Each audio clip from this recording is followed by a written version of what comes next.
करता हूँ हमारे बहुत ही प्यारे एंकर महोदय आदरणीय गुड्डू भैया, अपने छोटे भाई राजू देहाती जी,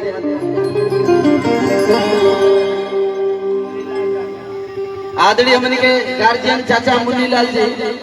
मुनीलाल चाचा टड़ियाव के धरती है गांव के, आपके तरफ से हजारों हजारों हमने खातिर ये पैसा ना आपका प्यार आशीर्वाद हम गुरसा बंधन प्रणाम करते हैं मुनीलाल चाचा के कहेगा कि जितना दिया सरकार ने मुझको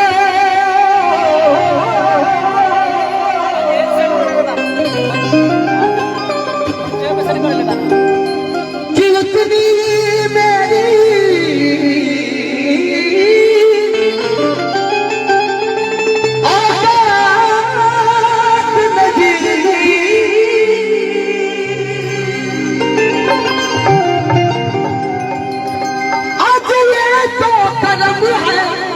उनका वरना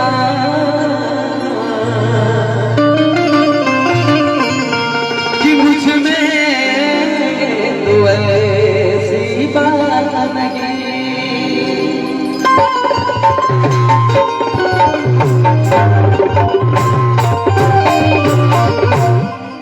और बड़े दिनों बाद हमारे छोटे भाई शिवेश जी, बड़े दिनों बाद मुलाकात हुई है, बहुत बहुत मंच के माध्यम से स्वागत है आपका। कि दिलकश तेरा नक्शा है और सूरत तेरी प्यारी है,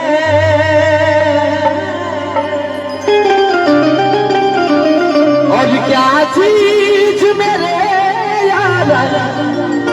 कुदरत ने सवारी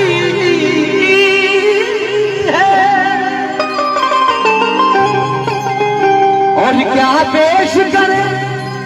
तुमको, क्या चीज हमारी है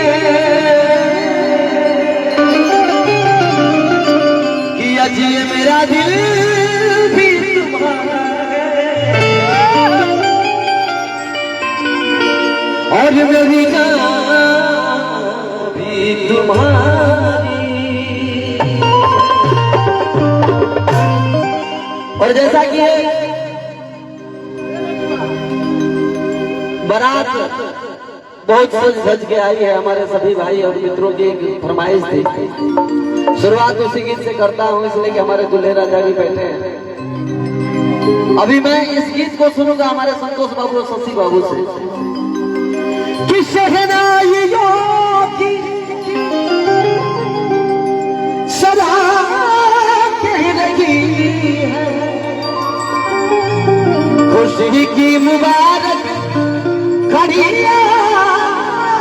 गई, सजी सुर्ख चाँद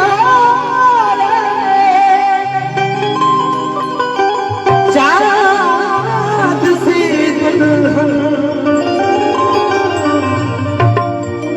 कि फलक से जमीन पे परिया गई,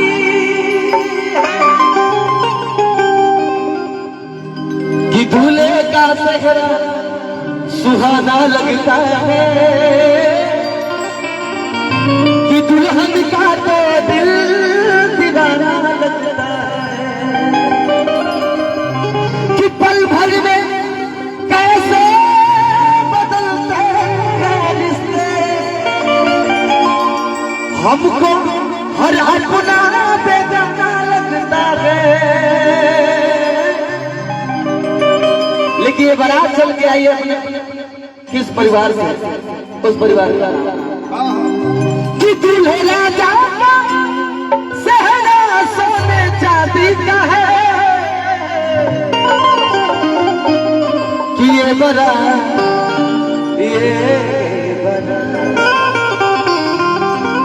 कि ये बारात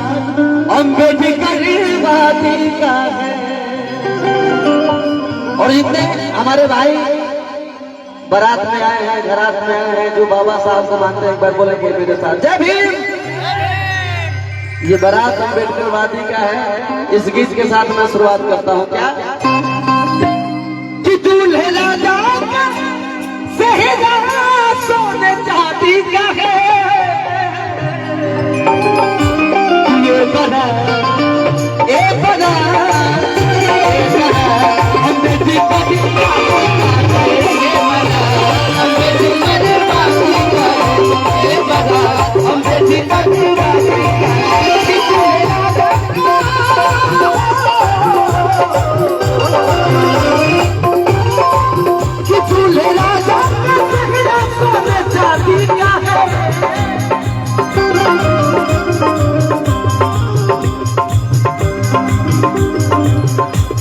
हमारे दूल्हे राजा के बड़े भैया और हमारे दूल्हे राजा के परम आदरणीय जीजा जी के तरफ से ये ढेर सारा आशीर्वाद पुरस्कार को बंधन प्रणाम लेके कहना है कि दूल्हे राजा का सोने चांदी का है, दूल्हे राजा का सोने चांदी का है, ये बड़ा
दूल्हा बनाया और हमारी प्यारी भाभी दुल्हन बबली ढेर सारा प्यार कहना है कि भैया मेरा दुल्हा बना सब पे इसके मेरा सजा सब पे इसके मेरा सजा सब पे इसके मेरा सजा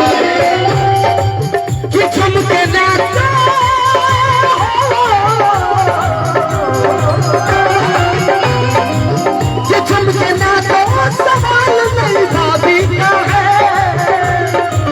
कि चमके नाचो सवाल नहीं भाभी का है, ये बड़ा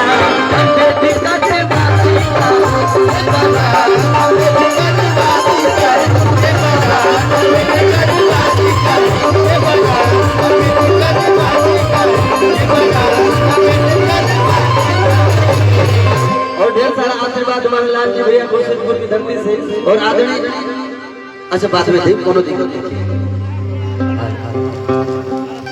भरोसा सुनाओ तनी हमारे वो गीत में बहुत पूर्वा में याद ऐसे कि कलाकार ढेर बना तो समय हमन के कम ले समय के बचत करे। हाँ महत्व समझे के बाद ऐसे कि बड़ा सिस्टम कलाकार खराब हो गई, कुछ कलाकार नाराज होकर चल जाता है,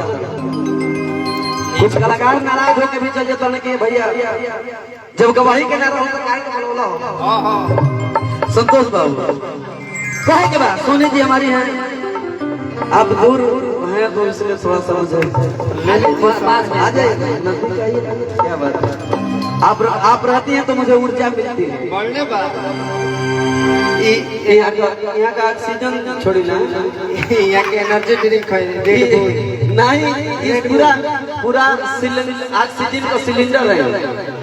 हमनी कलाकारों के ऑक्सीजन उपस्थित मान ली तुम देखिए जान समझ के व्यवस्था नहीं करते हमनी का अपने में अपन भाव लगा ले बता तन बढ़ा दे मका दोनों के बीच के लगे कि तू चल गईला भुला गईला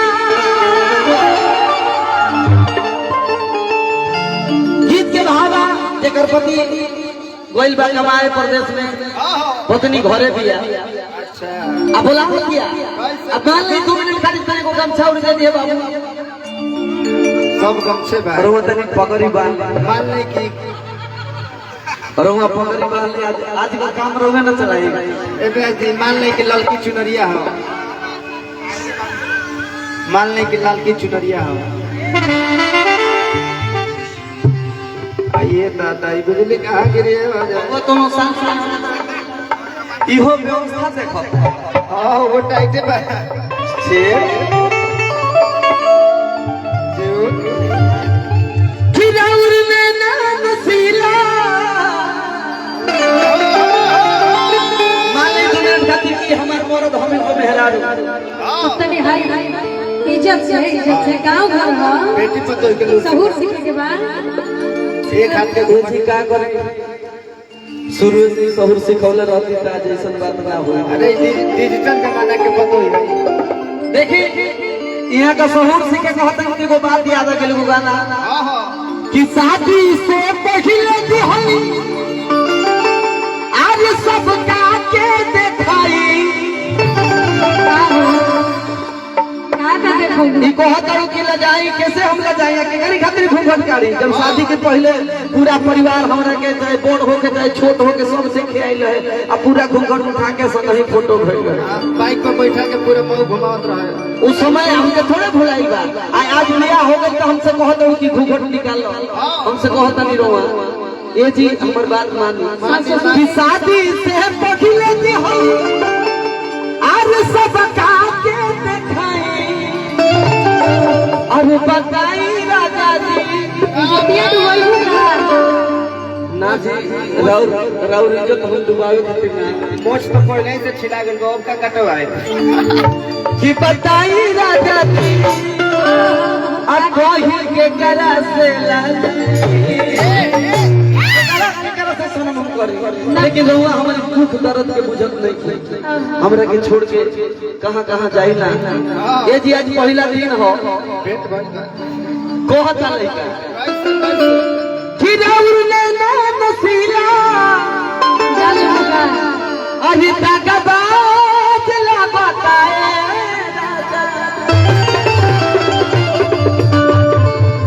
कि जाने अरे घुंघटा हटाई हमारा लाज लागता आज कल के कनिया लगा तेरी सो कहां लगा हां तड़ी से मर्दे के कमाई तो लगाई कैसे ऐसन कनिया जे तैला जाई साड़ी भले हिया रहता हिया के गायब रहता कुल आही माई एही से कुल देवर पर ढेर गाना खुला गई कैसे हरा का करे कि पतिया नतिया पतना एही से कुल देवर के गाना आ गई ना अरे है देवना एक चंदना लेकिन भैया कहे के बका कि कब आई बा और तनी टाइम बटे अभी कब आई बा धीर धरो अभी कब आई बा राजा फुलौना ये फुलौना से काम ना चले हम हाथ वाली की फुलौना का पैकेट में हमरे के और चाइना वाला ले ले आई रंग बिरंग के फुलौना ना चाहिए उजर फुलौना चाहिए हम पैकेट बैग से चाइना वाला बहुत मेरा कि कब आई बा कब आई बा कि कब आई बा कब आई बा कब आई बा आगे बहुत अभी बहुत डूबा गया डूबा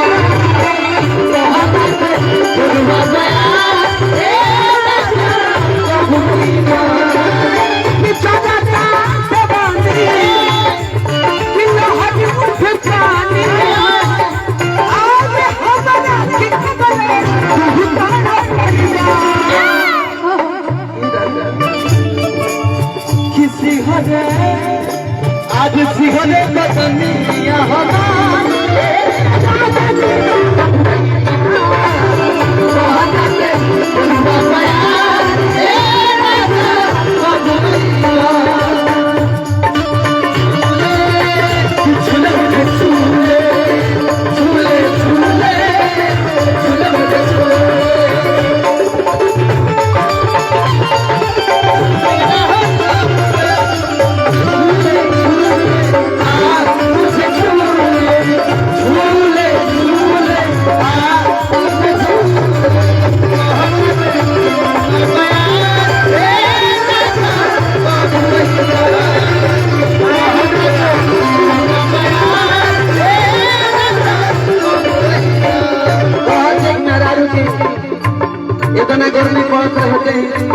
आइल रहे चौवालीस डिग्री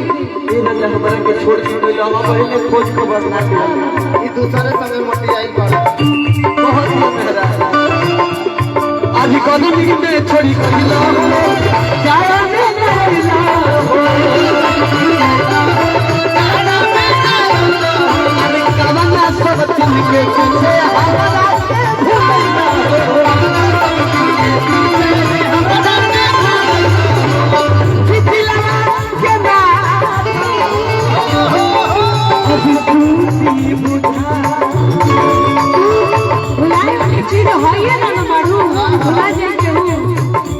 भोले भोले वाला चीज नहीं मिलेगी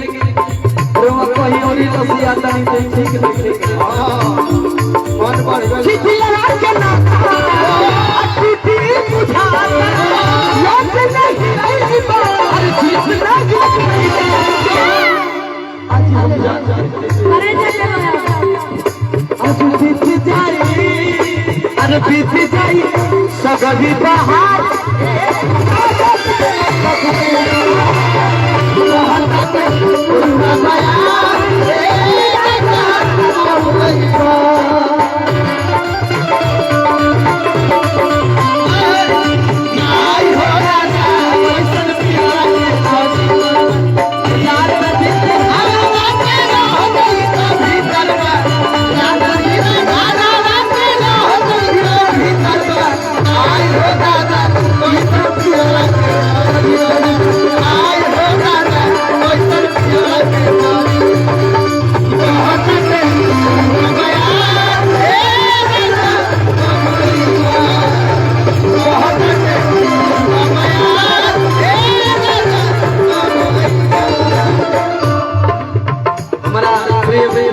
ढेर सारा प्यार और आज भी हमारे दूल्हे राजा के बड़े भैया जी अच्छा हाँ दुल्हन के बहुत अच्छा हम बहुत हृदय से बहुत अच्छा छोट नहीं अच्छा फिर लगा था कि आपको की भी हमें बोले क्या लेकिन अभी को लेकिन सुनिए अधिक कोई छोड़ हो सिंगार हो हर दिन बैठा हो अरे बिटिया बिलख के रोने पटिका बैठा हो कितने बजा के आज खेलल जा खेला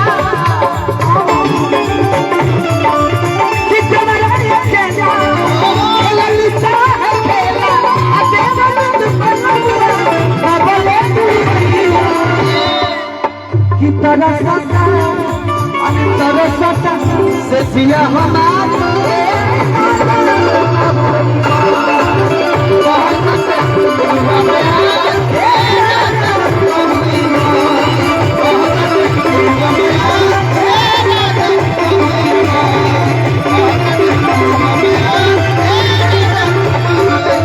और आइए वो तीन चले तो तू को क्या बोल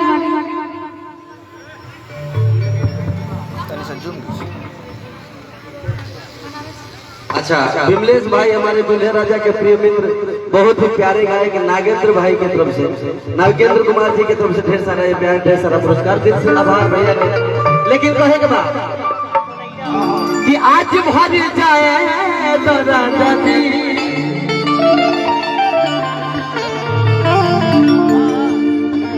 कि कल है ले लिया तुम राजा जी ऐसे मत बोलिएगा कि तहार दिहल दर्द नहीं घाटा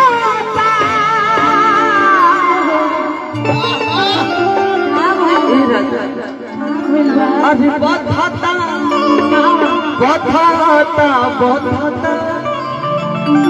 अरे कमरिया राजा अच्छा ये गीत के लिखे वाला हमारा भतीजा ब्रिजेश कलेक्टर हाँ बहुत मैं चाहूंगा कि मैं ताली बजा के आशीर्वाद दीजिए भतीजा कलेक्टर बात भतीजा के चाचा को सुन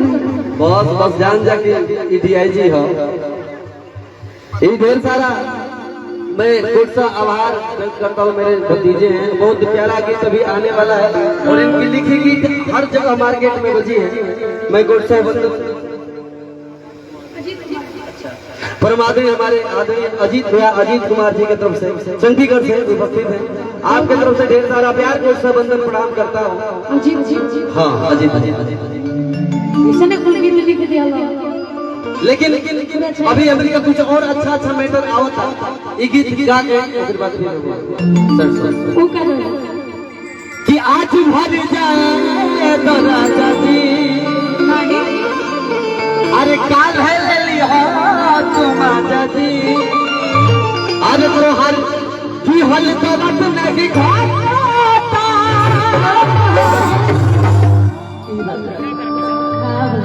अरे बहुत ऐसा बोला था नहीं आगे हमके लगा था सही से कोनो मेहरारू हीरो हर एक रोल में रहला यो ये कि मैं भी फीमेल हूं अगर मेल होती तो आप बसते नहीं हमसे हीरो में खाली मेन रोल में होला नहीं देखिए कौन बात नहीं कि आज भर हम लोग बने कि हीरो में मिल रही हम फीमेल रहे चाहे चाकू खरबूज लेकिन पहले बबुआ ये आज फल जाए दादा जाए ले हो तू बाजा आज फल जाए दादा जाए ले हो तू बाजा तो हाथी हल गलत लगी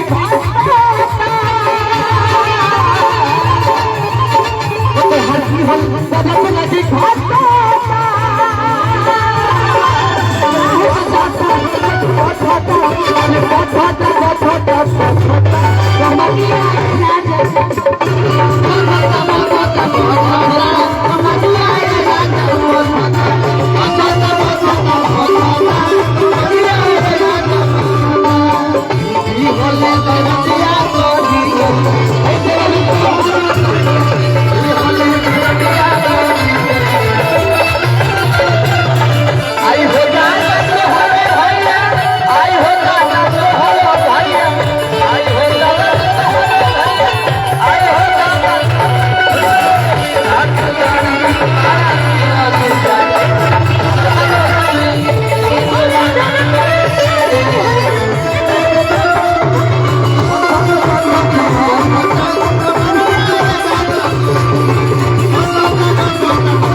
बहुत ही प्यार मेरा आशीर्वाद हमारे दुल्हे राजा के भाई यही कितिया को दिया कि अभी जो निकला पहले जो कितिया को किति हाले दरा दिया करी हरिया ही दे ओदी को सही है तो वहां का कहानी है किति लाइए पे खुश हो गया अब काल के बाद कहे के बाद कि रोजो के दो खाली इस बात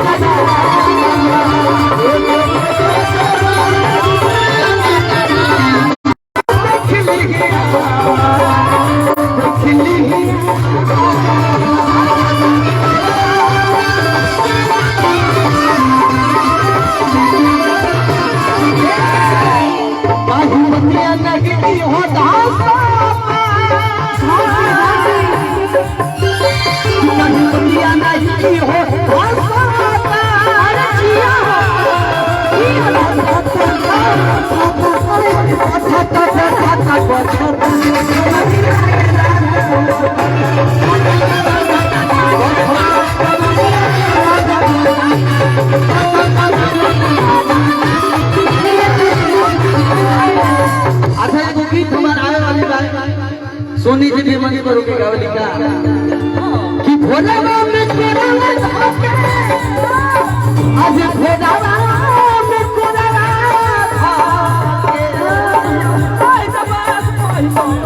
और हमारे दूल्हे राजा के छोटे भाई बाबू सर्वेश जी की तरफ से ये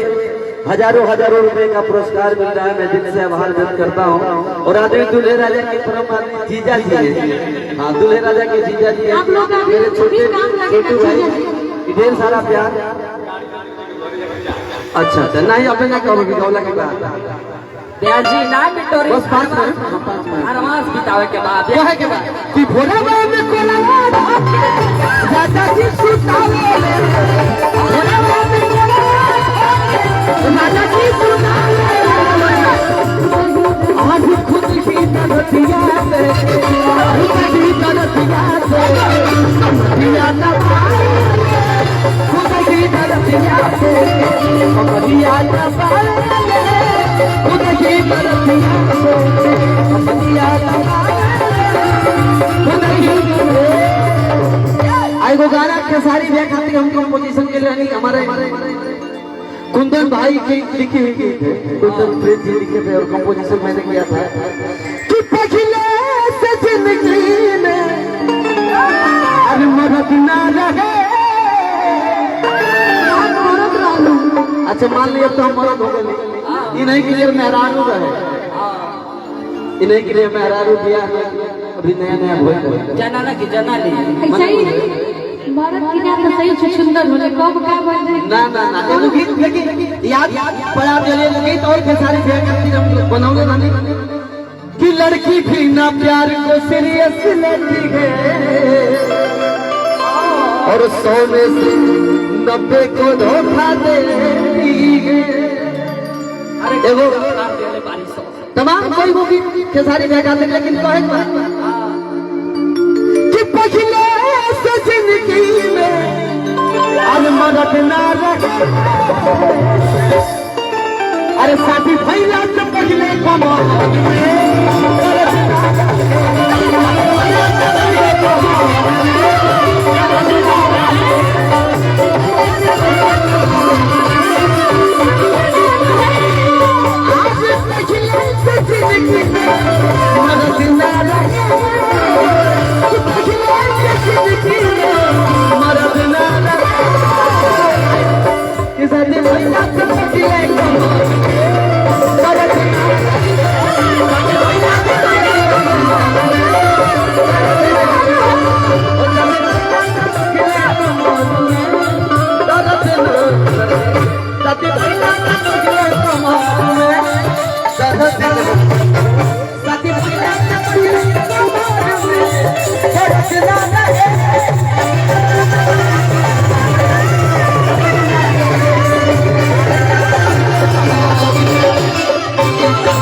मेजर लगाते हैं 3 गीत कि जब तक सांसें चलेगी कि तुझको चाहूंगा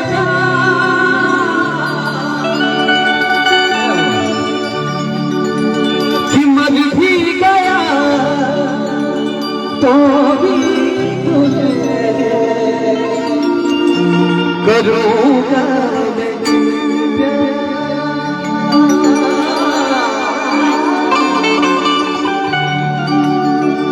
कि मर भी गया तो भी तुझे करूंगा मैं प्यार लेकिन कि हम तो होते दे होली अजीत हलचल जी के लिखल गीत आ कंपोजिशन हमारे घरी अनुपमा यादव का के स्टार हो गई बड़ी सही बात बा लोग बड़ हो कि हम तो होते दे होली ई करे जा काढ़ी के अरे कब होना भइलो दीवाना अरे कब होना भइलो तो देवानंद के साथी और ढेर सारा प्यार सोनू जी आपको खाते जीजा जी अच्छा जीजा के जीजा दुल्हा भैया के जीजा वाह वाह हृदय से बहुत बहुत आभार लेकिन कहे के बात कि हम तक हो के दे ई करे जा काढ़ी के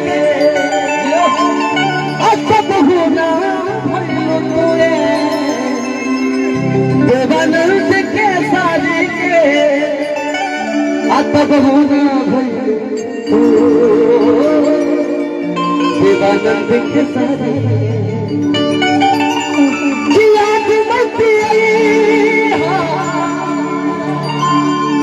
आज हम के बिसरई अब जा जा जा जा भोला नहीं कृपया उच्च राजू भैया को दूसरे दुनिया में गया ढेर गाना गाया पहले कहना है कि जिसको दिल दिया वो दिल्ली चली गई और जब मैं दिल्ली गया तो इटली चली गई। मैं सोचा कि बिजली के तार को छू के अपनी जान दे दूं और जब तार छूने गया तो बिजली चली गई। आजकल ऐसा कहना होते हैं चिट्ठी आवाज पाके अगर कोई का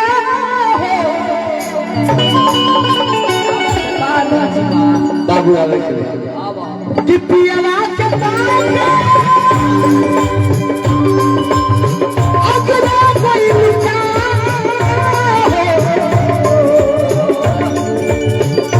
चिट्ठी आवाज पाके